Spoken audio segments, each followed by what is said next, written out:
Alistar pays less mana for his mayhem. Lucian's pursuit is more relentless, and we're putting jungle creeps on the clock. Welcome to patch 412.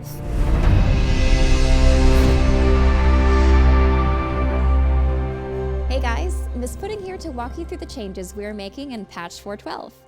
We'll kick things off with a TLDR before getting to our panel to cover a few topics in depth. Today's topics are the new jungle timers, Lucian and Alistar.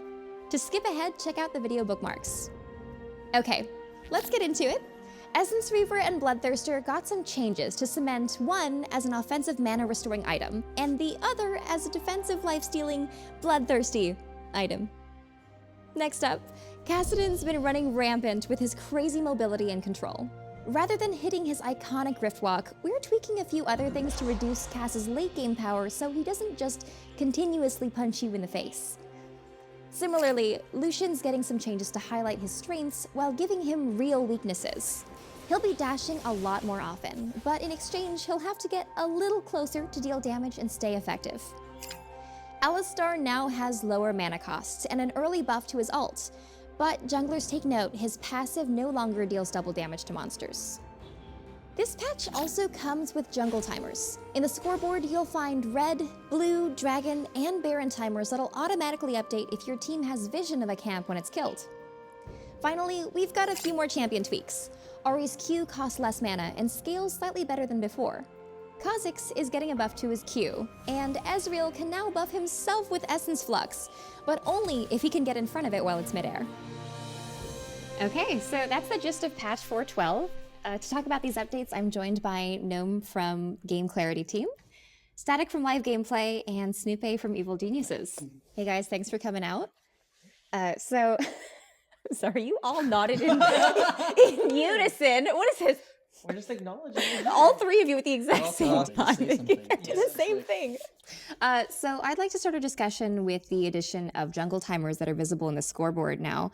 Why did we add those in the first place? Yeah, so we knew this was going to be a really controversial feature when we started working on it. And it's controversial not only to players, but also internally, because we've literally been debating this feature for years, right? Yeah, I feel like we talked about this 3 years ago. Yeah. Been on Reddit for a while. Yeah, and you know, really when it comes down to it, and we sat down and thought about what our design values are, we came up with a list.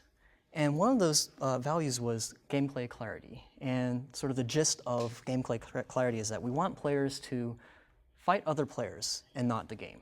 And when we look at how players have been utilizing jungle timers, that is, you know, the timers we present currently, which are, you know, minimap icons, the chat logs, they're actually resorting to Notepad, mobile applications, and third-party programs to really make the best use of the jungle and play their best.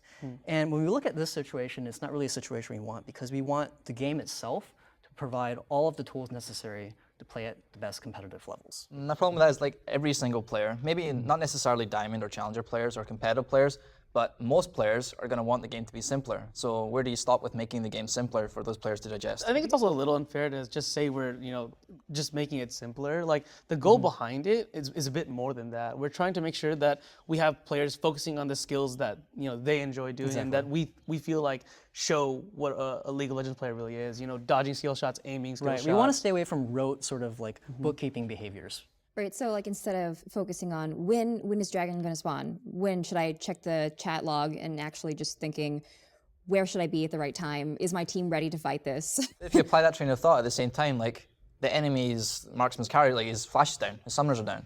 So I want to know that. Why should I have to bookkeep that and like constantly log that his flash is down or his flash is up? Yeah, it comes down to those things are a point of interaction between player and player, right? The jungle itself is a very static element. Like when Baron respawns, it's always going to be 7 minutes, and there's no variability there, right? You know it's going to respawn. Whereas when a champion flashes or a champion uses an item, there's no guarantee of something that's going to happen when that cooldown comes back up, right? So when we made the decision to put red and blue buff on the jungle timers as well, where did we draw the line? Like, why didn't we include things like inhibitor timers or even the rest of the jungle camps? Yeah, well, I think, you know, a good point there is that inhibitor timers are one of the things that we could consider doing in the future.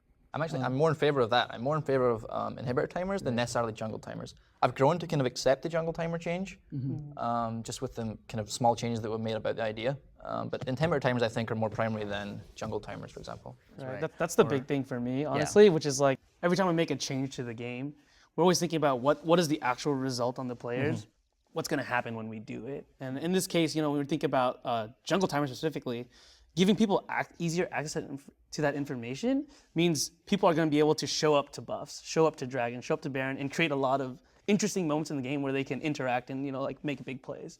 And so that's something that as designers really excites us. What's going to tell them? Like now they have to be told to press tab and then look at the timers.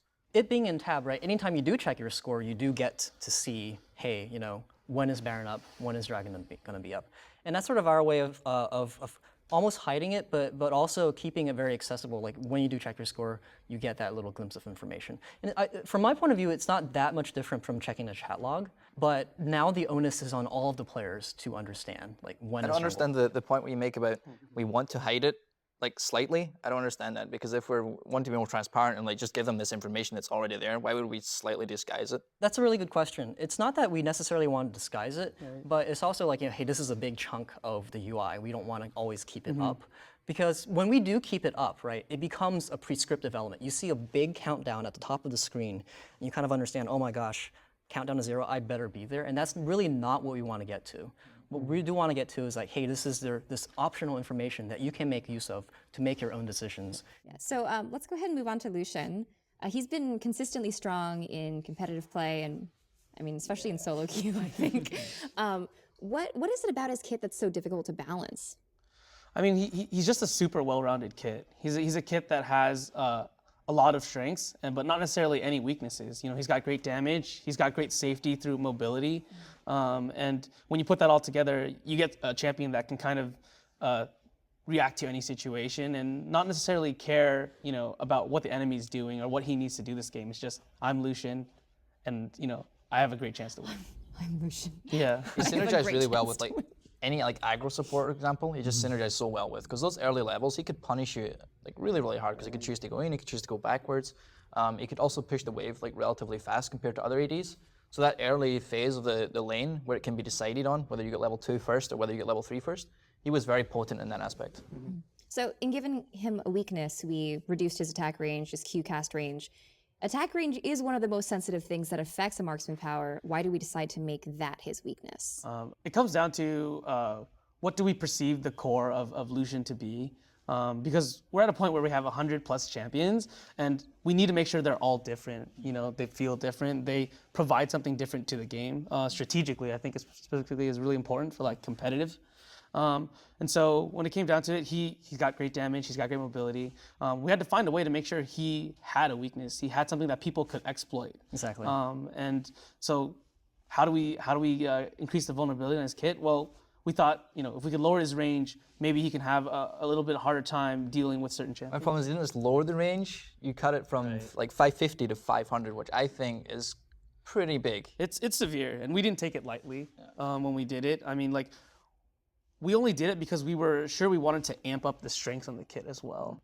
I think we're going pretty crazy with the mobility we're giving him this patch. It's going to be really intense. Yeah, and thematically and mechanically, right? It's really what we want to focus on to make this champion really distinct from all the other AD carries in the game, right?